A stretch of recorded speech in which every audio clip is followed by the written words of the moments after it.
अमेरिकी चुनाव, कमला देवी हैरिस का परिचय। अमेरिका में नवंबर में चुनाव हो रहे हैं, जिस पर दुनिया की नजर है।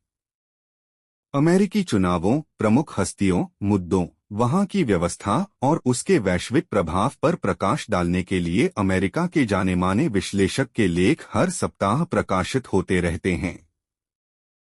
इन लेखों के माध्यम से पाठकों को अमेरिकी राजनीति को वैश्विक संदर्भ में समझने और महत्वपूर्ण मुद्दों को समझने का अवसर मिलेगा। आपकी टिप्पणियों और राय की प्रतीक्षा है। अमेरिका में चुनाव प्रचार जोरों पर है। चुनाव 5 नवंबर को होंगे, लेकिन ज्यादातर राज्यों में शुरुआती वोटिंग 15 अक्टूबर से शुरू होगी।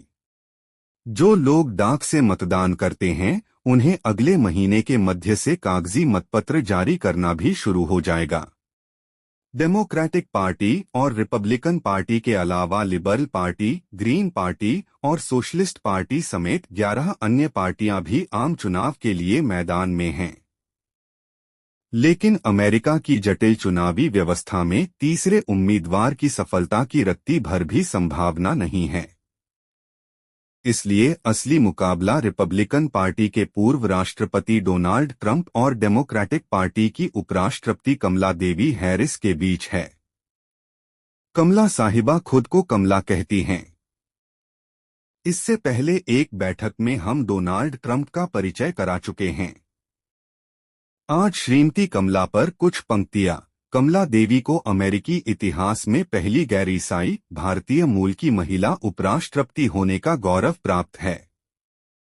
उनसे पहले संयुक्त राज्य अमेरिका के 250 साल के इतिहास में केवल 2 महिलाओं को किसी प्रमुख पार्टी द्वारा उपराष्ट्रपति के लिए नामित किया गया था। 1984 में सुश्री गेराल्डिन फेरारो डेमोक्रेटिक पार्टी के राष्ट्रपति पद के उम्मीदवार वाल्टर मैंडेल के साथ दौड़ी और राष्ट्रपति रीगन के उपराष्ट्रपति पद के उम्मीदवार जॉर्ज बुश से हार गईं।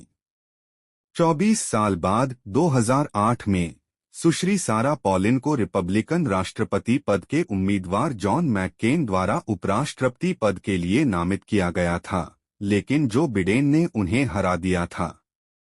कमला जी अमेरिकी इतिहास में राष्ट्रपति पद के लिए दूसरी महिला उम्मीदवार हैं। इससे पहले 2016 में उनकी ही पार्टी की senator Hillary Clinton Donald Trump से हार गई थीं। कमला साहिबा की माता स्वर्गीय शिमला गोपलान मद्रास से अमेरिका आई थीं। उन्हें संयुक्त राज्य अमेरिका के सबसे प्रतिष्ठित विश्वविद्यालय कैलिफोर्निया विश्वविद्यालय के जीव विज्ञान विभाग में प्रवेश मिल गया। शिमला साहिबा जब अमेरिका आईं तो उनकी उम्र महज 17 साल थी। उन्होंने बर्कले से पोषण और एंडोक्रिनोलॉजी में पीएचडी प्राप्त की। उसी विश्वविद्यालय में उनकी मुलाकात जमैका के श्री डोनाल्ड हैरिस से हुई, जो मार्क्सवादी अर्थशास्त्र में पीएचडी के बाद स्टैनफोर्ड विश्वविद्यालय में प्रोफेसर थे। डेटिंग और प्यार के पड़ाव तय करने के बाद कुछ ही महीनों में वह शादी तक पहुंच गईं। शिमला साहिबा अपने पति से केवल 4 महीने छोटी थीं। शादी के 1 साल बाद कमला बीबी का जन्म हुआ और उसके 3 साल बाद उनकी छोटी बहन माया की आंखें खुलीं। माया के जन्म के 4 साल बाद शिमला जी का तलाक हो गया। कमला हैरिस का अपने पिता के साथ औपचारिक रिश्ता है। शायद ऐसा इसलिए है क्योंकि तलाक के समय वह केवल 9 वर्ष की थी और उसका पालन पोषण उसकी मां ने किया था, जो भारतीय मूल्यों को विकसित करने के लिए कमला और उसकी बहन को कई बार चेन्नई, भारत ले गई थी। कमला हैरिस ने अमेरिकी राजधानी में हार्वर्ड विश्वविद्यालय से अर्थशास्त्र और राजनीति विज्ञान में बीए की उपाधि प्राप्त की। इसके बाद कैलिफोर्निया विश्वविद्यालय, सैन फ्रांसिस्को से कानून की डिग्री प्राप्त की। उन्होंने अपना करियर 1990 के दशक में अपनी ही काउंटी के जिला अटॉर्नी के रूप में शुरू किया और एक दबंग अभियोजक के रूप में जानी जाने लगीं। 4 साल बाद उनका California assembly speaker Willie Brown के साथ अफेयर शुरू हो गया, जो उनसे 24 साल बड़े थे। श्री विली ब्राउन ने कमलाजी को बेरोजगारी बीमा अपील बोर्ड और फिर गरीबों के उपचार के लिए आयोग के सदस्य के रूप में नामित किया। विली ब्राउन के अलावा कमला हैरिस के टीवी होस्ट मॉन्टेल विलियम्स भी डेटिंग कर रहे हैं, जिसे यहां डेटिंग कहा जाता है। कमला हैरिस की प्रसिद्धि में वृद्धि 1998 में शुरू हुई, जब सैन फ्रांसिस्को जिला अटॉर्नी जनरल ने उन्हें सहायक अटॉर्नी नामित किया और उन्हें आपराधिक प्रभाग का प्रमुख नियुक्त किया गया।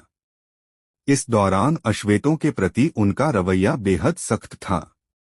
कुछ समय पहले एक कानून पारित किया गया था कि लगातार 3 छोटे अपराधों के दोषी व्यक्ति को आदतन अपराधी घोषित किया जाएगा। यह कुख्यात कानून 3 स्ट्राइक्स लॉ के नाम से मशहूर है। इस अन्यायपूर्ण कानून के तहत हजारों काले बच्चों को लंबी जेल की सजा भुगतनी पड़ रही है। कमला हैरिस ने अपना डर बनाने के लिए इस कानून का खुलकर इस्तेमाल किया और काले लोगों को कड़ी सजा दी। इसी पृष्ठभूमि में वह चुटकी लेती है, मैं ट्रंप प्रकार अपराधियों को अच्छी तरह से जानती हूं।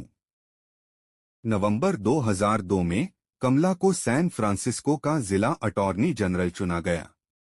वह सैन फ्रांसिस्को की पहली रंगीन अटॉर्नी जनरल थीं।